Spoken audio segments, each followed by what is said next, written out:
What's up, everybody, and welcome to Ladies Who Bronche. I am Julissa. I am Skittles. And I am Amy.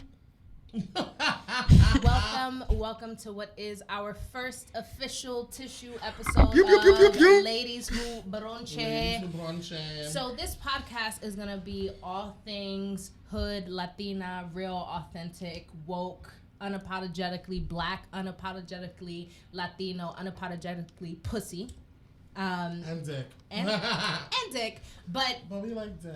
But really, this is a show. We do like dick. We're up here with our mimosas. We are sipping the bubbly, and we'll be chatting all things good. Today, we have a nice little agenda for you. But first, I would like to hear a little bit more from our guest, Amy León. Tell me about yourself, girl. What you doing? Hello, mama. My name is Amy León. I'm from Harlem. I am a singer, a poet, an activist, and an educator. And yeah, I do a lot of work here in the city and in London. And yeah, I'm just trying to spread some love, remind people to love themselves. Now, Amy, actually, I've known Amy for years now. Amy and I met each other when we were young kids at our MCC Youth Theater Company. And then by virtue of knowing me and other mutual friends, Skittles has also come to know Amy very well. And I've seen this girl grow. I've seen this girl walk into a room and not say a peep to walk into a room now. And like, she will be the first one to call you out and let you know about yourself. The growth has been incredible. You released a new album that was last year technically at this point. It's about to be a year. It's about to be a full year. God, Something melancholy, which is something that I'm always spinning and always listening to. And every time I'm like in my feelings and listening to it, I like send Amy a text like, oh my God, Amy. I'm listening to the album right now. Let me tell you something. Better is my track, right? And just if anyone ever thinks they're gonna marry me, no, like when you propose to me, you have to have me somewhere mad secluded, mad beautiful, and I need to walk into like a string quartet and Amy in like this beautiful gown singing Better, like to the proposal. Yeah, so that is how I want to get proposed to. Even an incredible album. I can't wait to be a part of it. Right, incredible album. Definitely check it out. And Amy, you've been working on a lot of activist projects. Tell me a little bit more about the types of projects that you've worked on in terms of your activism, including today.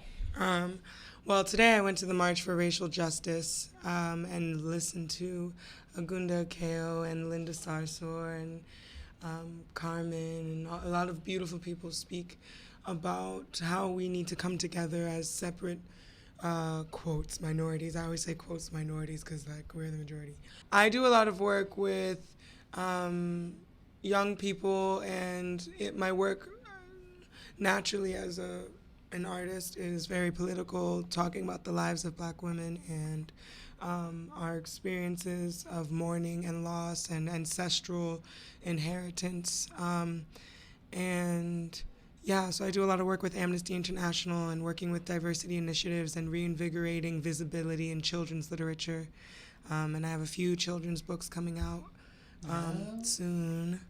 And yeah, and I'm working on my next album, and I'm working on a play about Black women called Vaseline, which I'm really excited about. Cool. But yeah, there's a bunch of stuff.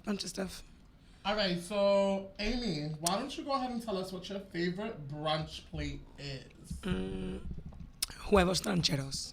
Huevos rancheros, really? So you're like a Mexican fusion. Oh, absolutely. Fuck me up. And so with that, most importantly, what is your brunch booze of choice? It's not always looked, I always have whiskey. It's just whiskey. Like, I'd like a mimosa, but I'd prefer whiskey, so they usually just give me whiskey with ginger beer. Oh. With a dash of mint. With crushed ice, you call it brunch, you know what I'm saying? Without the crushed ice, you call it dinner. I like that. That's cool. That is amazing. And like, so one thing I love about how we all have our backgrounds from when we grow up, and you grew up in Harlem. I grew up in the Bronx, Skittles. I grew up in the Bronx too. Right? So one thing for me that's always been interesting is our etiquette, like when we used to go out with people or family, and like what was eating out like for you when you were younger, like going out to a place? So, like, that didn't exist. We was mad poor. Right. So going out consisted of, after church, there would be mad good food in the basement, and we would stay for too long and then make sure we took leftovers in the paper plates. Also, if there was no food in the basement, we would go to McDonald's, and I would get a chicken fajita, and my mommy would get a chicken sandwich. So, you know, going out was, like, scarce. It's interesting because now going out as an adult, I'm like, why? I'd rather make you guys a delicious meal and then spend a shit ton of money on food that may or may not taste good. I already texted you today that I had a horrible meal. It was heartbreaking. I was like, I'm going to spend this money. I'm going to get this good food. And this food was not good. Yeah. And I was like, damn, if I was any closer to my house, you know what I'm saying? I would have made myself a meal and it would have been delicious. But yeah, I don't know. Going out has changed a lot. For sure. And one of my last favorite thing is getting together, sitting in that at that table with family, and then talking bochinche. What is your favorite type of bochinche to chat over a meal? Ooh, well, we all got that one friend who's still fucking that one person. I just love that because that's really always just so wonderful because I feel like when you're sitting around the table, regardless if we're paying to be there or we're just together at a table like we are now, like it's always an opportunity for community. And I feel like a lot of people are hiding from each other in everyday life. So when you get around a table, it's really exciting to be able to talk about like the gritty shit or like the things that you wouldn't necessarily scream about on the train can be spoken about at the table. So yeah, like sex is fun. I mean, it's just always funny. So for some reason, as if like growing up didn't happen, like right. Dick is still funny. Like it's still tragic and hilarious. Like can't wait, you know. Yeah, I like to stray from politics because politics exists everywhere away from the table. But it's really nice then when it does come into that space, which I usually like to avoid. How special it is, you know, like it's a necessary conversation. I always feel like all necessary conversations happen, regardless of how funny they are, they're necessary. Absolutely. And what the fuck is wrong with being comedic, you know? All right, well, now's the moment in which we give a little shout out and drink to folks and certain topics. I'd like to start by drinking to Colin Kaepernick. Because homeboy's been on his knee for like dead like a year now, like and now everybody is like gaining that traction again, and everybody's mad again because you know they just have to... random question because I like know about his protests and everything, but does he still have a job as a football player? I believe right now he is looking for employment. He has not been selected for another team to extend his contract, and so everyone's sort of like, hey, give this man a job, and a lot of folks don't want to. A lot of folks do not want to be associated with someone who's protesting in that way, which is interesting because I read an article, and I believe I had a friend once who had like a photo where they had a flag draped on them, and someone lost their mind talking about how like that's disrespectful to the flag. And it's interesting because technically that is disrespectful, and paper plates with American flags printed on it are wrong, and like wearing American apparel. Yeah, like all this stuff, like you're not supposed to have flags printed. Like technically on Flag Day, June 14th, there was like this whole thing written that has all these rules of shit that we do all the time. Do you know how much money Party City makes around 4th of July with those damn 4th of July napkins? And so that is literally by written, rule, something that's wrong, but there's nothing written about taking a knee. And so it's so interesting to me how folks get angry over that. Amy, what have your reactions, sort of, what have you seen? I mean, I'm just honestly, with all of this stuff, everybody's looking for something to get behind, and it's been really difficult actually to watch these very, very simple acts of protest be taken out of proportion and dramatized to a level of offense that is not at all the intent. And then you see things like the person who's leading this country right now saying wildly base, offensive, like foundational, at the foundation, offensive, disrespectful. I don't understand how most of it is legal, like saying all these wild things. And the comparison is just quite hilarious at the moment, But I think Colin is experiencing something because people are trying to send a message that we won't be successful if we choose ourselves, that they're trying to let us know that they have control of our money, they have control of our visibility, they have control of our careers. Even this young brown man making a career in sports, like they quotes expected him to, he's like, actually I can remove myself from this. I can be I can have my beliefs and also be incredible and great at what I do. That he's not suddenly a shit footballer, you know what I mean? Like that's wild. So I don't know, I think it's just funny because then you have like he's out of work, which makes no sense, but everybody's protesting that against him being out of work, when I would love to have a conversation with him and hear what he feels about all of this being taken to the point where people are all over the world are taking knees for him, because there's so many people out of work who don't have anything to fall back on, and there's nobody defending them. And then I go to the march today and like the numbers were low, but you go to the women's march and the numbers were like wild, and it was like crazy for that. Do you know what I mean? It's just like, when will we all matter to the point where it's not something that's a fad or something that makes people feel included or something that makes people feel like they did something good so now they can rest? This is long term. He hasn't had work long term, and he's doing that. There are people who have never been given the chance or opportunity to receive equal education or equal job opportunities, and nobody's screaming for them. We need to start taking two knees, one for him so he can get his fucking work, and the other knee so that all of these communities who are losing their homes and losing their children to gang raids and all these things, all these 80% of people sitting there waiting for trial. Like, I need all of us to start taking the other knee now and start praying, because I don't know what we're gonna do. Sorry, you can't get me talking about these things because I'm gonna be here for. I'll be like, oh yeah, give me more because I can't. Like, I have my exhaustion. Like, to that orange juice for sure. And I think that there is something to be said, interestingly enough, about how it's about race, but it's also so interesting. Sports bases are so culty in a way that the sports bases are protecting themselves. Like, they do not want to be associated with politics. However, the way in which they function is super political. Yeah, right? I can't be associated with the politics, but God bless America. But let me get mad if a player is taking a knee, but let me, want to dissociate myself with certain things. And that's, football is such a precious, like, the Super Bowl is like one of the most watched, if not the most watched televised event that happens every year. People are about that life. Like, and it's so interesting how personal it feels. Like, people feel personally offended on their sports base because of someone making a statement that has nothing to do with sports, quote unquote,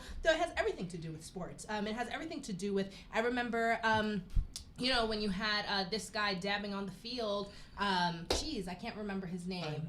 There was another football player. Wow, shows you how much I watch football. I don't watch. Go Packers. No, that's how I've been like completely. I watch thighs. I don't watch footballs. I am a Patriots. I'm a Patriots fan. Are you?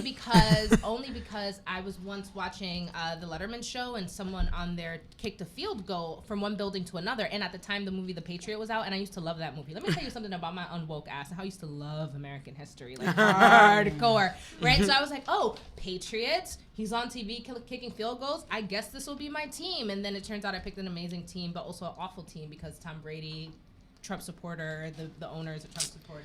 Yeah. Anyway, I say all that to say that there is something about the sports world that defends itself so vigorously that it's interesting to see how people are sort of like shaken and tweaking out, because now something that is visible and can't be denied is happening in their realm, and so their bubble has been burst. Well, it's been happening though too, like with the. Not to bring it up, but like with Beyonce and the imagery that she used with her performance at the Super Bowl. What was it? A year ago? 2 years ago? Yeah. Or something like that with the Black Panthers. Formation. Yeah, with the Black Panthers and all that stuff. So like, I feel like people who are doing these things notice that football is such a large stage, and they're taking advantage of that. So kudos to them. Absolutely. and I just want to say that Cam Newton is the guy I was talking about who was dabbing in the field. And I will never forget when I was in a car with my dad and I was listening on the radio. A white mother called into the radio show to talk about how offended she was that he was, showing a lack of sportsmanship every time he got a touchdown and dabbing and all that stuff. And really all that was about was just people culturally hating that something that was very black and beautiful was like gaining traction. And that I know, but aren't they all doing it now? So. Right. No, and then that was the thing. It was like everyone was dabbing. So like, why are you mad at that's what I'm saying is we can't do anything that we invented. Like, right. I can't be out here with braids, but let Katy Perry put a braid in and suddenly she's black. Oh my God. Right. I can't be out here shaking my ass, but if Miley Cyrus does it, fuck, I'm gonna give her a clothing line. I'm gonna give her a lip balm. I'm gonna give her a dancer. I'm gonna give her all this shit. But God forbid I walk around talking about hoeing. I'm suddenly a slut. I can't do nothing. Right. But these little white girls can walk around and they can fuck Tom, Dick, and Harry, and all of those motherfuckers could be out here killing other people, and ain't none of them gonna get caught or cared for. But I'm out here holding a blunt and I'm gonna get arrested. Y'all are wild. Yeah. Like, let me be. When I went to college, I gotta say it because I was losing my shit. Every time I remember this shit, I'm like, yo, people I know is really getting killed in Harlem for selling weed. Really though, like by each other, by the police. It was a serious hustle. It was dangerous. It was dangerous, but it was also everywhere, and it wasn't like uncommon. And then you go to college and you have all these kids who are super, super, super, super rich, selling weed, selling coke, selling all these things. I'm like, what the fuck is coke doing making an appearance in 2000 anything? Right. The fuck? Did y'all learn anything from the war on drugs? They planted that shit. No. They planted that shit for you, and now y'all just out here selling it for fun? Y'all are wild. And that was high school for me. That's wild. High school for me. I remember walking into space. First time I ever saw weed face to face was not, and I was surrounded by drug dealers growing up. First time I saw weed and they was good people. And they held the block down. Let me tell you. Let's the drug dealers in my life have always been good. You know what I They mean? did get caught up in some fucked up shit. Yeah. But what was they doing? Providing for everybody and reminding everybody on the block that even if you couldn't leave the block, you were safe on here. Yeah. And like if you're not safe, if you're not safe, none of us are safe. Absolutely. And that's a level of loyalty I've seen absolutely nowhere else in my life yet. Yeah. And that's highly unfortunate. In any friendship that I've made outside of that, there's no loyalty, none. Yeah. And it's like, wow, what did y'all learn? These are ride or die motherfuckers. These are really ride or die. No, or it's like death literal death. Like, I give you my blood. Like, yeah. Out here, crazy. Absolutely. On a lighter note. Yeah. On a lighter note, cheers to Will and Grace making a grand return. Yes, and we're back. On a lighter and much gayer note. Let me tell you. Cheers to Will and Grace. Cheers. And them having the same chemistry that they had 11 years ago.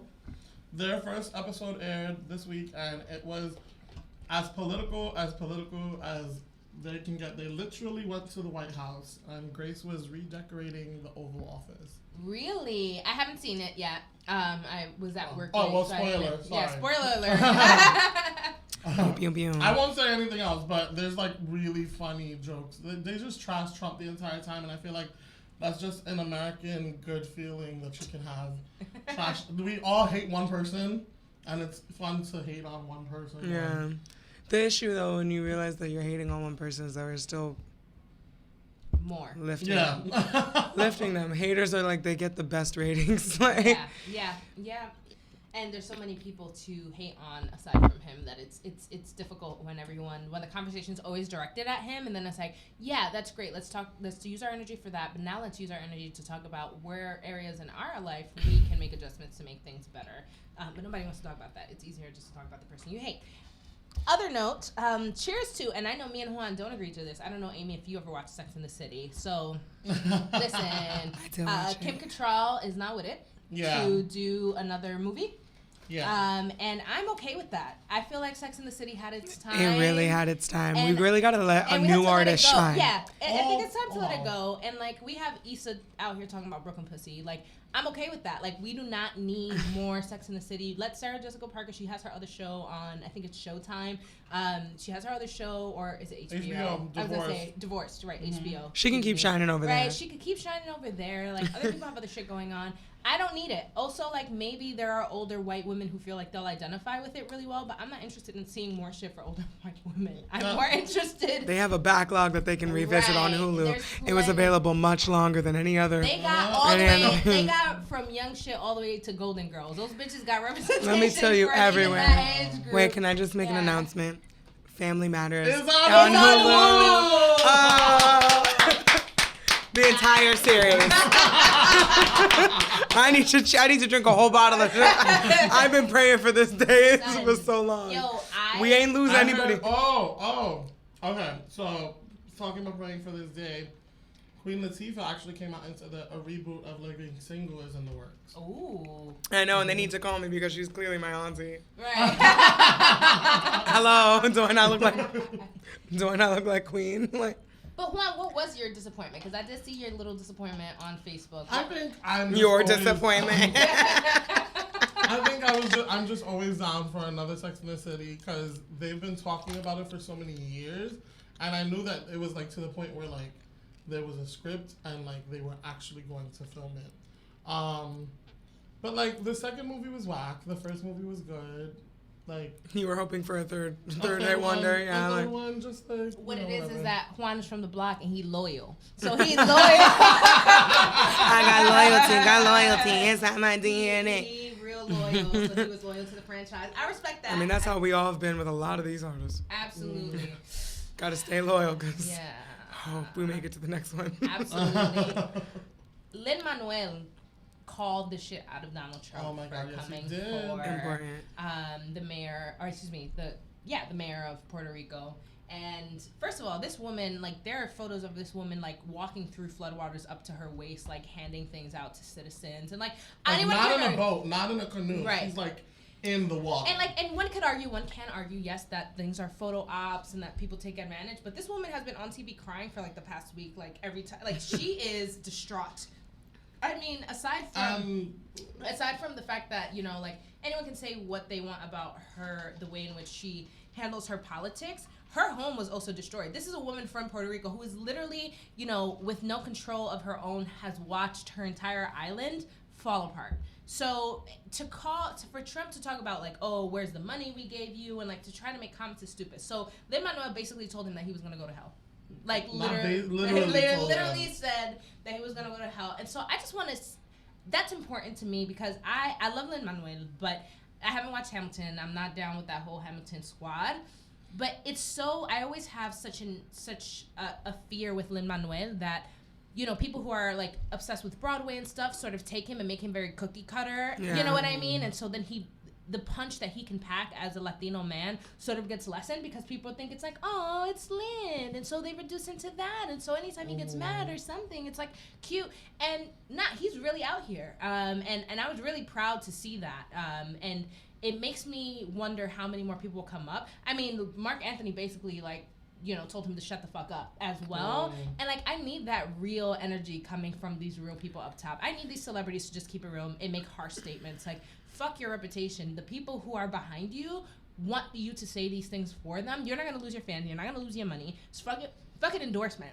Honestly, like, right now, we're on the brink of revolutionary times where these things are important. It's not the brink. It never stopped. It's never stopped, Nothing right? changed. But when I say brink, I just mean that there's a new wave of people who weren't woke before, who have woken up, and welcome to the party. You know what I mean? And I think it's important. Be careful. Take off your bag. Take off your coat. Right. Wash your hands. You're going to be here for a while, please. For quite some time. This is not in and out. These motherfuckers walking in and out. This is not a fast food restaurant. Absolutely not. This and is then change. Absolutely. And what does it require? All these motherfuckers really can come out here and start talking about how to do a diet, how to join SoulCycle. Consistency is key. Yeah. So if you need something to look to, I'm gonna need you to look to the way y'all are obsessed with fitness and start understanding that that's exactly as much tenacity, ferocity, and work that we need to change this country. This country needs work. Absolutely. And it's not gonna happen if all y'all just gonna be like, Oh my God, I donated $50 and I just feel so good. I can't wait to go and spend $300 this week on buying myself things. Like, you know, like, and it's also not about money, but it's also about like reminding people, oh, you know, we need to tap in and out. We need to be able to say, I can't make it today. I'm tired. You need to be able to rest so that you can come back. And you need to be able to trust your community so that when you come back, the work hasn't been stalled. The work has kept going, and you come back to something new. Every day is an opportunity to make this new, and it's like, yeah. Anyway, it's just like everybody who just woke up, keep your eyes open because I'm tired of y'all falling asleep on me. Word. It's exhausting. It's more exhausting now that there's more people to keep up with because I have to answer your questions I answered when I was 7, and I have to keep answering them again and again. And so it's like the explanation part that has existed outside of my revolution for so many years is now come into the revolution where I continuously have to explain why you're here. Mm-hmm. It's bad. Absolutely. And like going into our first topic of Puerto Rico, first of all, my heart's really broken for Puerto Rico right now. Like it's one of those things where I know that it's possible, and I know we're living in times where Mother Nature is that angry and is lashing out on the world that way, but it is, even watching the videos and the photos, it hasn't even sunk into my body. Like, I really wish I could be there.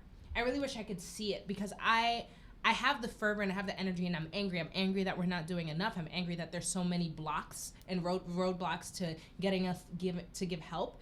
But like, I almost feel like it's not real. I know it's real, but it is so hard to stomach that an island that is home to so many people, especially as New York, because New Yorkers are New York, right? So like, to me, New York is like Puerto Rico number 2. You know what I mean? So to see so many people that are still here physically with me and know that they have family and they have so much that they're carrying day to day that's on that island is so difficult. And it's so easy to check out too if you want to. Like, if you wanted to, it's so easy to slip into a checkout. But I can't see a flag. I can't see a certain food item. I can't hear a salsa song without feeling fucking like terrible about it. And so it's just interesting to me though, how many people apparently didn't know that Puerto Ricans were Americans? I don't know. That it was a Commonwealth. And you know, and it's not like, you know, a lot of people are like, oh yeah, you're Latina. I'm like, it's not because I'm Latina. It's because like, that's like the same way Hawaii is a state. Like, you know what I mean? Puerto Rico is a Commonwealth, and it's part of what we're responsible for. They're our responsibility. And we don't want to take responsibility for our children, and it's so disappointing. I don't know. Juan, you have family and folks. I'm like, it's it's like, so I do have family over there. My both sides of my family are straight out of the island. My cousin completely lost her house, like her clothes, everything. She doesn't have anything, but luckily enough to say that she lives with, all my family lives on like the same mountain. So people who had cement houses did not suffer as much damage as those who had wooden houses. Yeah. So my cousin's house was wooden, gone. But her mother and her brother's houses are cement. So she can stay with her mother. But, you know, just one swoop and your house and all of your belongings are gone, you know? And you can't, you know, rely on possibly going up the road to the supermarket to get food because that supermarket might not have food, but the major roads are blocked off because they're demolished. So you, like, it's really one of those things where, like, yeah, Puerto Rico was a great vacation spot for you guys all those years, but now what are you doing to help it?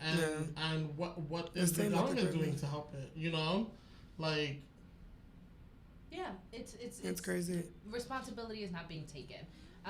But I am happy to see, like, in my neighborhood, all the, like, Spanish Dominican food spots and certain bodegas and places putting up signs, and they're literally like, all right, you can bring stuff here because they're putting in that work of figuring out how to get resources out, which is usually, especially, you know, coming from the South Bronx for a lot of people, it's like, yeah, they'd love to help, but they don't have the money to pay for the whole box to be shipped out or something like that. So it's nice to see that level of unity, but it's so disappointing that the leadership at the top cannot follow that example. That people who literally have nothing are scraping pennies to give to other people who have lost everything. That's always been the case. Every revolution's been on the back of a black woman. And what does a black woman have? Nothing, not even her children. Come on. Yeah. You know, like, it's like the truth. It's crazy. It's been insane. Especially people just like still, like, I was telling somebody, you know, I haven't heard from my family and it's driving me insane. Like, and it's not like, you know, it's always one of those moments. So any time where anybody's in trouble or you're sick or anything, like, you realize, oh, I haven't talked to that person in a long time. Oh, this is that. Oh, fuck, I haven't been to Puerto Rico in mad long. Like, you know, and it's like the Puerto Rico that I know I will never see again in my life. Like, in my lifetime, I'll never be able to see that. Yeah. And it's like insane to me to recognize that, like, a place that holds such an important part of my life, an important part of my identity, will never be witnessed with the same with me. I'll never witness it again, and that's crazy. And like, my family lost their house, and they're just like, don't send us anything. We can't get it, so don't do that. Find other ways.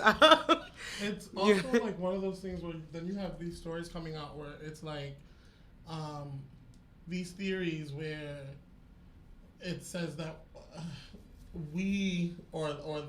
because the government controls the weather, they tore down Puerto Rico to be able to build it back up in America's vision of what Puerto Rico should be. And that's like a scary theory to think about, that somebody mentioned to me the other day, where it's like you have people going around and trying to help families by telling them, sell me your land and you can come here and live in New York or Florida, to get off the island. And like, I don't know if you guys have heard any. I have heard of those theories. Yeah, I have. Like, people trying to get them to sell their land, or like even something as petty as like airlines saying, hey, you can fly to New York to get off Puerto Rico, but you also have to sign a contract saying that you're going to reimburse us for the ticket. Like, and stuff like that. What? Like, and some of those ticket prices are nasty. They're crazy. Like, I saw one that was like a G. And it's like, when has it ever cost a G out of first class to get from Puerto Rico to like New York or any other state? It's really disappointing, but you know, my heart and my prayers are out with everyone in Puerto Rico. I have a lot of family friends out there myself, and I've checked in with them, and they know, you know, I'm sending lots of love and light to them and to everyone else on the island. We're gonna be all right, though. I really do think that at the end of the day, because we always are. It's funny, my father had like one of the most Puerto Rican reactions to the hurricane that I had seen in a minute, and it just kind of made me chuckle, because it is a big deal. But like, my father was in Puerto Rico for Irma, and then came back, and then Maria happened. He didn't know that Maria was going to be as strong as it was. But when he was talking about it to me and a couple of friends, he was like, yeah, like, but we're going to be all right because we're used to this shit. Like, they still have that kind of mentality of like, it was just another hurricane. Mm-hmm. And as bad as it is, there's still that like positive. There are people having bomba circles in the street, and I'm like, yes, Puerto Rico come through with that light. Yeah, and like, we can donate. You can donate to unidosporpuertorico.com. That's a good place because they're taking all the money. It's a nonprofit that they're using all of the money. It's several Puerto Rican organizations being funded by a bunch of other organizations, and all of them, 100% of the money is going towards what's necessary now. Right. Because like, a lot of other things are like, okay, Red Cross is going to 10,000 people, also donate there. But you know what I mean? Like, right. But that's a good source for donating. Thank you for sharing that. Oh, and Beyonce did a song. Oh, yeah. Low-key, I'm not hating on her at all. Here comes the Beehive. I'm not hating on her at all. I wasn't crazy about it. I heard her. I'm not crazy about the way she sounds singing Spanish. But you should download the song either way, because the proceeds are going to Puerto Rico. So, you know, download the song. I'm just saying, I was low-key like, this is cute. I was a little like, with she Spanish. Didn't bring anything. Yeah, I like the song so much as it is that I was like, I didn't need Beyonce on it. But I am there for Beyonce being there for Puerto Rico. Yeah, absolutely there for that. Yeah. So, yeah, download that. Mi gente. Mi gente. Cardi B. Y'all know I fuck with Cardi B. And the funny thing is, I fuck with Cardi B. The way I started like liking Cardi B was the same way I started liking Nicki Minaj, because when I first got introduced to Nicki Minaj, I was a hater, and I was like, I hate her, blah, blah, blah, for like a week. And then all of a sudden, you know, after like a week, I started liking Nicki Minaj. And it was the same thing with Cardi B. Like, Cardi B was, for those of you who are unfamiliar with her career, come up, she was a viral Instagram star who was a stripper in the Bronx, straight up Bronx girl.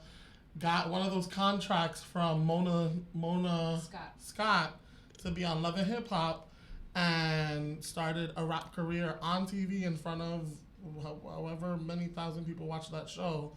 And then came out with this one single that has climbed up the charts and made her the first female solo rap artist to reached #1 on the Billboard charts without a collaboration.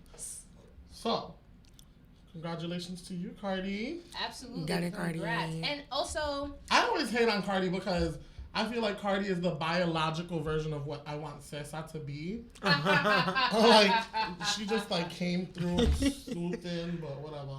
But here's my thing. A lot of people are hating. I was literally on the street, walking down the street with my manager the day that like she hit it. And we were talking about how awesome it was, and how, you know, these young girls in the Bronx who ain't really about shit, but like they want to look cute and they want to like, you know, own their sexuality in a way, and that's what they're about. And I support that, and I think it's great for them to see. And also, there's a way that you can be yourself, and if you want to make a career out of something creative, like, you can do that. And here's an example. And this man just intrudes into the conversation. He goes, oh, I just have to jump into your conversation. The way people support Cardi B is the reason why people like Donald Trump are president. And what sense does that make? And I said, brother, really?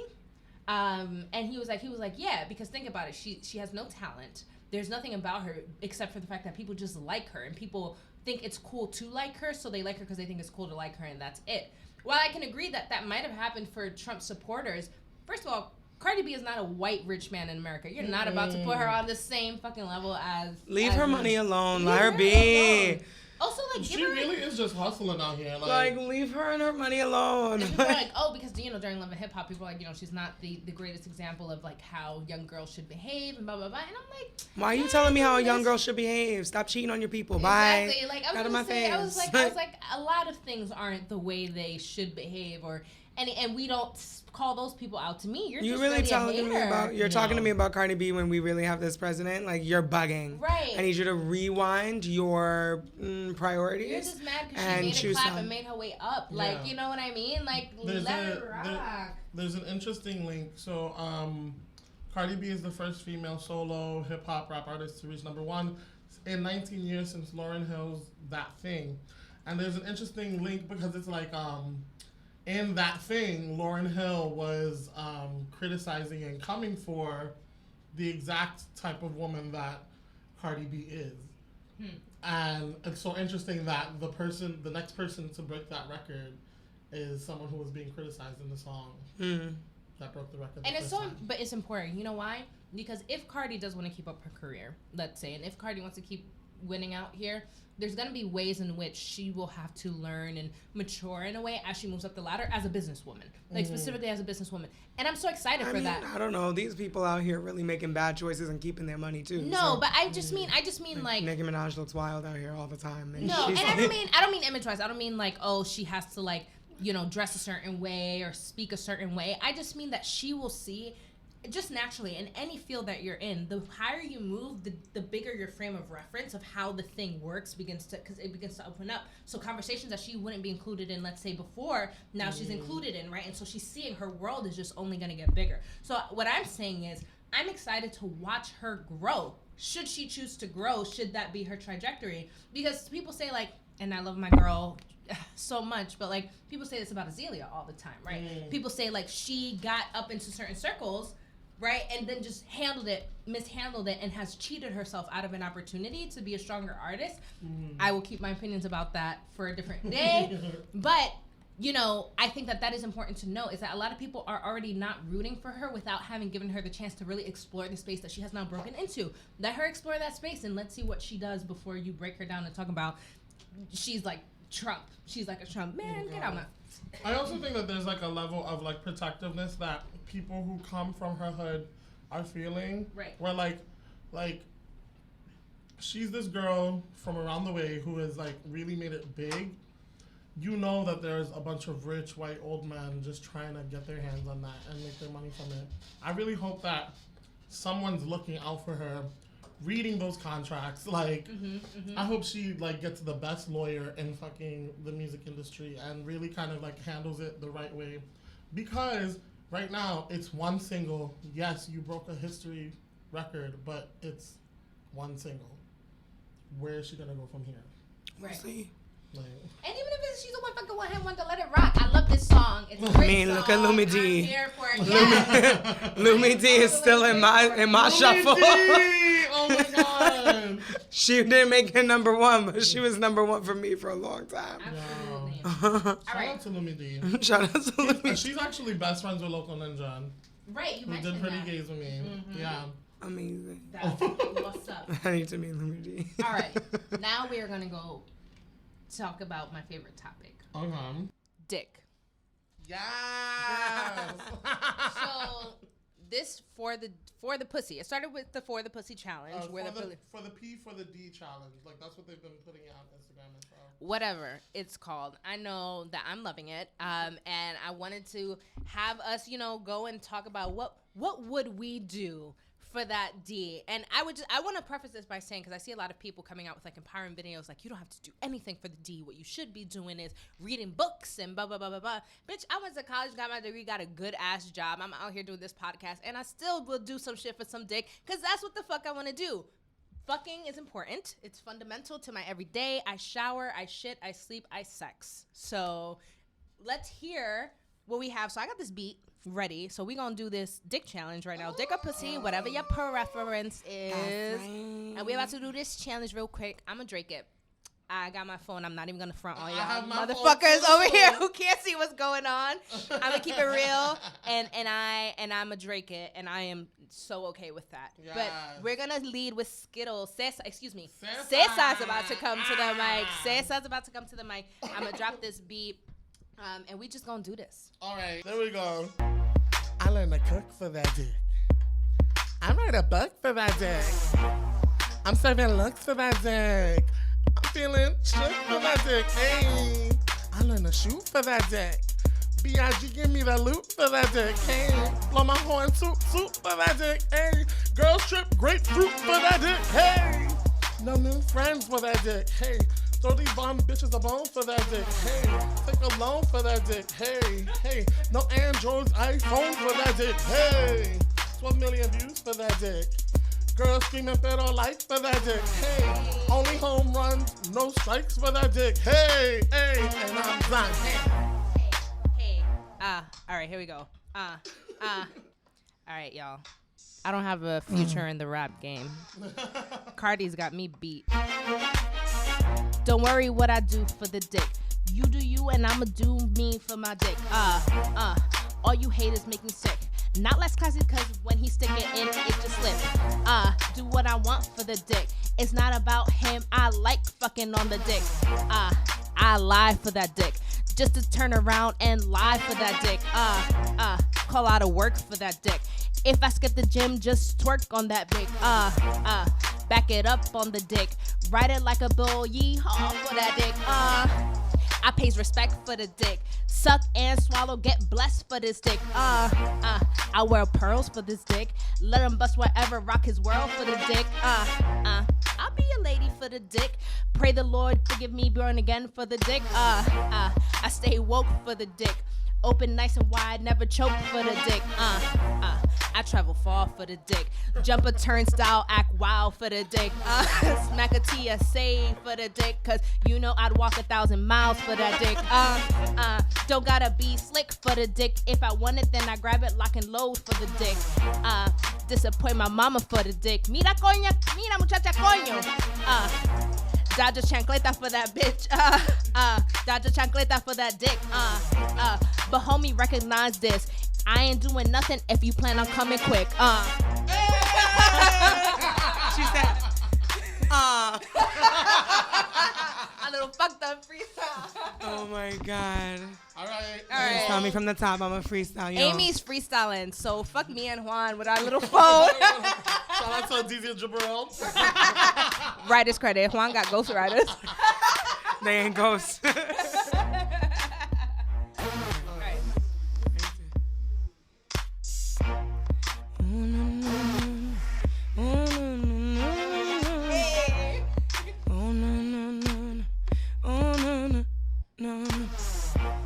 I go wild for the dick. Close my eyes, act surprised for the dick. Ask my mother for forgiveness. Look back and in the big dick. I hiccup for the dick. Ask riddles for the dick. Say hello, close my eyes quick. Watch out what you gonna see for the dick. Ask my subway, Gene. Gonna get on the green line and then 2, 3. Gonna ask some questions and then he gonna wait for me. I could do only so much for the dick, but I really can't do the same if you come quick. I really done lost my mind for the dick. I really gonna lie for the dick. Change my politics for a quick minute for the dick. Gonna look at my eyes and click. I almost lost my mind, I swear. I'm gonna stop though because this shit is cool. I tried for the dick. I tried things for the dick. We tried this freestyle for this dick. We tried the freestyle for the dick. Freestyle for the dick. Bring back freestyle for the dick. MJ resurrect for the dick. Wait though, he did though because MJ just had an album release. Amazing word. Oh yeah, the Scream album. Absolutely. Yeah, this postmortem shit for the dick. Yo, I don't even fucking know, honestly. Guys, what's important to me about this dick challenge too is sort of bringing to light like women have needs too, and I just feel like in sexual dynamics sometimes men get favored. And what men want is more important than what the woman is feeling in that moment. And I've had a lot of experience with sexual inequality where like, whatever, like I just did this for the dick thing. And like, I said a lot of shit that was meant to be funny, but also like, really, like I'm here for it. Like we're about to have a sexual encounter. Like I'm sucking your dick. Like it's not, you don't have to ask me, you don't have to coerce me into that. But you not having to coerce me into that doesn't make me a slut or make it less of a thing. It's just, it's actually more immersive. It's more like, oh, we don't have to do that shy shit. We're here. You know what we're here for. Let's dig deep into our bodies and discover each other and see what we can do when we communicate. But there's a lot of lack of communication that happens. So there was an article I had read a while back that talked about the inequality between men and women and how more men receive oral sex than women do. Oh, of course. So meaning women, and this was just to be transparent, like this was a hetero geared article. So you know the number going into the gay community is different. Yeah, I always say oral sex in the gay community is more like a handshake. Right. Than like, you know. So everybody has a different experience. So this is a very heterocentric, article. But to that same vein, even in those dynamics where someone is playing feminine or masculine, sometimes those same issues come to play. Where if I'm a bottom or something like that, I may get less attention or service during sex because I'm the bottom, aka the femme, aka a woman. So it always ties back somehow to that man versus woman dynamic. So I just want to hear a little bit from you guys. Like, I know for me in middle school, we were talking about this earlier actually, like if you gave head in middle school, like you were a slut, like you were destined to get pregnant before you finished high school. Like it just meant the worst things in the world to be a girl who gave head. I don't know for you guys if that was necessarily the case or how that head giver girl was portrayed. Yeah, no, definitely. It was one of those things where like if you were giving head, you were a slut. And what the funny thing is, it wasn't always like, it didn't mean that you weren't sexually active. Like, for some reason, the expectation was like, okay, yeah, it's okay if a girl was having sex. It was not okay if she was giving head, you know? Like, even that little, like, difference was something that existed. In middle school, I was kind of also just always dodging, like, the homophobic shit that would happen to me. But even guys would be like, oh, yeah, I'm gonna, like, do this because I know you like it. As like a bully type thing, and like shaming me for supposedly being gay and supposedly liking to suck dick without actually having, I guess, evidence towards that. Yeah. It's crazy. I don't know how it became. It's like crazy being an adult, like who's intimate, because like I'm from Spanish Harlem, barrio baby, like, you know, and if you were sucking dick, you was a hoe, you were the other girl, you were like the one who would do that, like, it was always like, you're the one, like, oh my God, like you suck dick, and I never judged anybody, because that's never been my thing, like, my life has been crazy. If anybody was judging me based on, like, what happens in my life, like, damn, you know, please, I hope you don't. So I've never been that kind of person. But I also was the person who was like, I am never going to suck a dick. Sucking dick is crazy. Da, da, da. Like, I didn't care if anybody else did it, but I was like, I'm not going to do it. And it's just crazy that, like, I mean, sucking dick is great. And it's a very different, people have different relationships to doing it. But I think it's just like it's a deep conversation, and it's a conversation that should be reciprocated, and people shouldn't be out here begging for nothing. I love that there are things that we do. That's our culture. Our culture is asking, and when we ain't heard, when they don't hear us, doing something else and being extra, and that's exactly how I like to be. But also, like, the maturity that sex needs to take now in our generation, because so many young people are being involved in these conversations before they know what they are. Like, we need to be celebrating these things, educating people about these things, and also just like, what is slut shaming even doing right now? Like, where? There's no, what is a slut? Like, I couldn't even tell you what it is right now, because so many things, I don't know, it was weird, we were talking about it earlier, like, dismantling all the things that we're allowed to celebrate suddenly. Like, I can talk out loud that I'm talking into a microphone. Right. About sucking dick. Yeah. That's wild. Yeah. Because that used to be a private conversation. We hope nobody heard it. You know what I'm saying? Like, and now you have people who are like, people in all over the world who are crying because Hugh Hefner died, and like would never talk about porn if you, you know what I mean? Like, I don't know, just like where sex is going in our society. I don't know. It's funny. And I'm just sad. I'm happy that it's going there. I just keep mourning the child that I was. And like me and all my girls, we were like, everybody was so slut shamed for so long. Like, or we were like really stopping ourselves from exploring our bodies and being comfortable with our bodies for so long, because we didn't want to be a slut. We knew what we didn't want to be, but we didn't know who we wanted to be. Right. And so it's like, sucking dick is not that serious. It's really not. It's really not. And it's nice. It's nice. And I always say this. I'm always like, ladies, if you know you're really not about it and you don't want to do it, obviously you don't have to, just because there's a wave of people who are like, yeah, like, suck dick. You don't have to do it, because you can tell. Like, when I receive head from a guy who is not really about it, I can tell. You're licking my clit like a cat licking milk. Like, I feel that, you know, and it's not quite as comfortable as. Nah, baby girl, we need them ABCs. Yeah, like, can't be out here. I need dip, these, move on. like I need you to really eat it, like, cause you're hungry, right? Like, otherwise don't. Like, otherwise don't. I really pride myself in my head giving, because I think another part of it for me growing up was like, I was always the nerd. I was always overweight and am still overweight, like body image issues, like all these things that came into play on top of just being a girl and having to not be marked as a slut, and then had all these other strikes against me. And so I said to myself, well, what is a thing that is so like taboo? What is a thing that men love, but like not every woman has? And I was like, oh, not every girl sucks a good dick.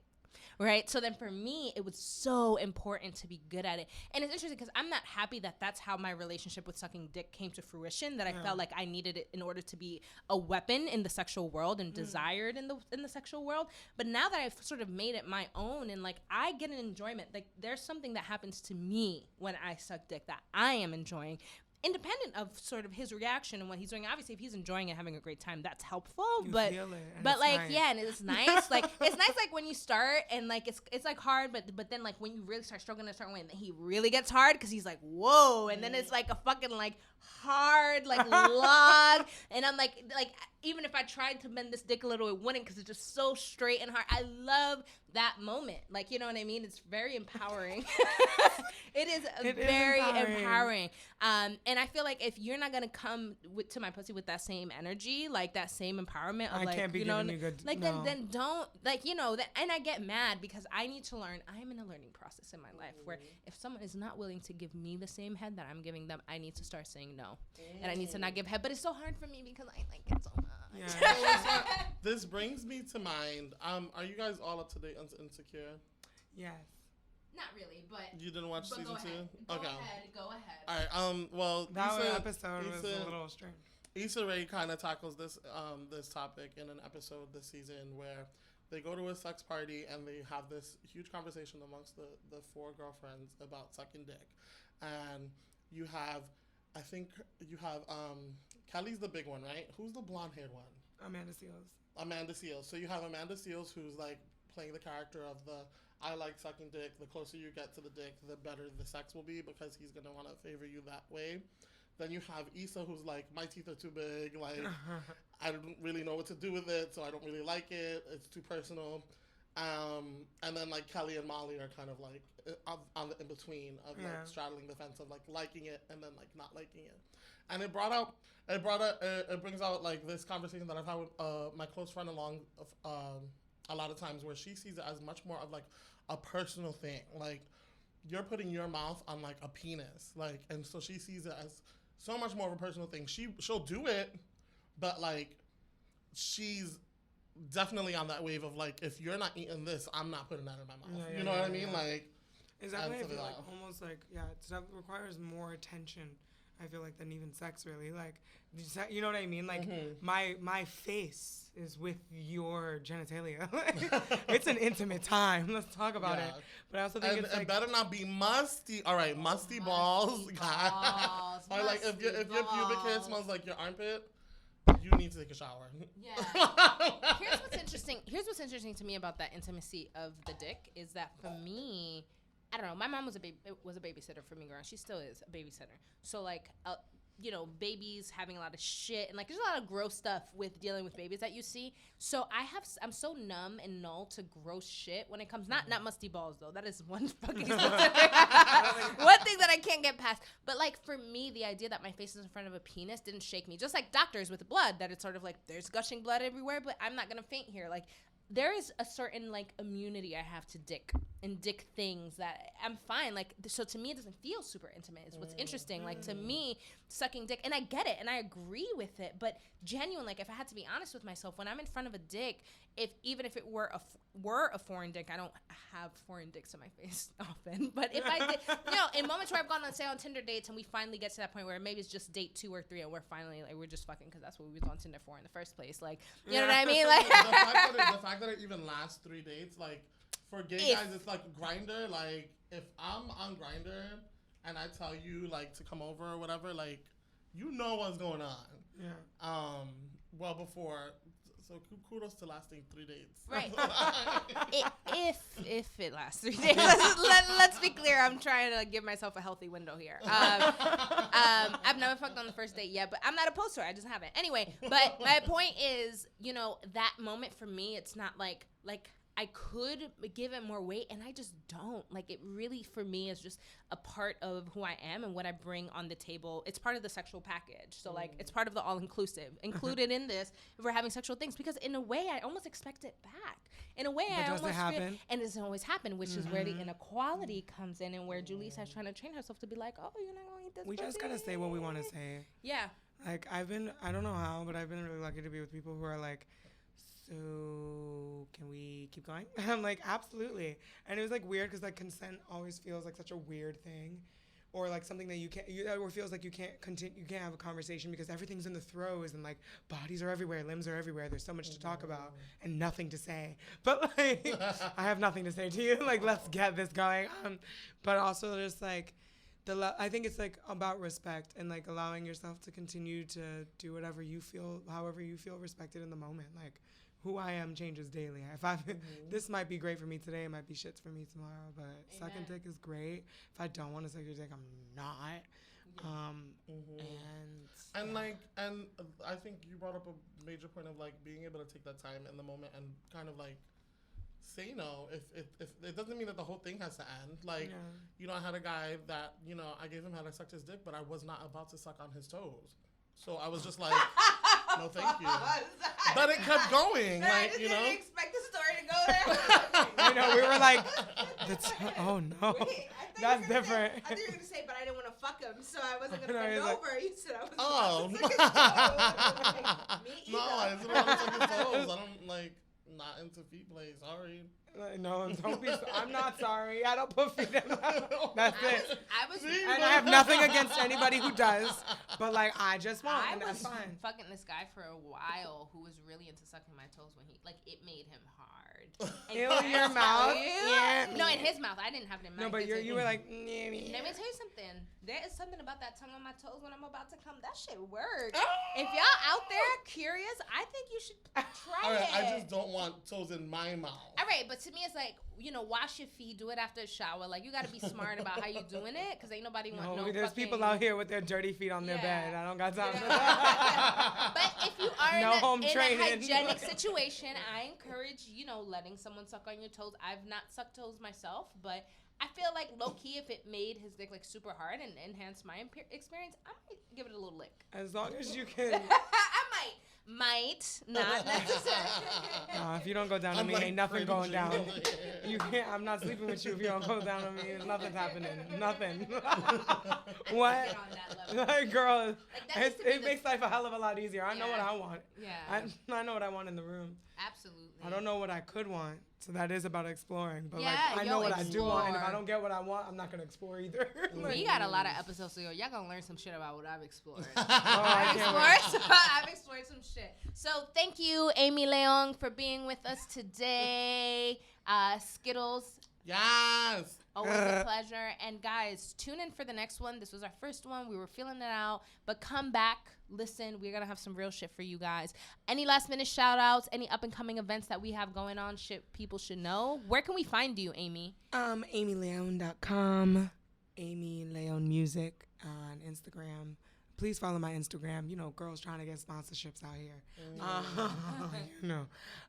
And keep up to date with things. I'm moving in January, so if you want to see me live, roll through to the shows towards the end of the year.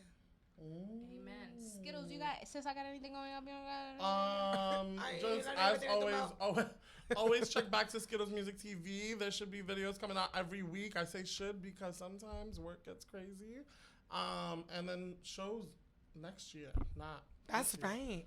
So, yeah. Amazing.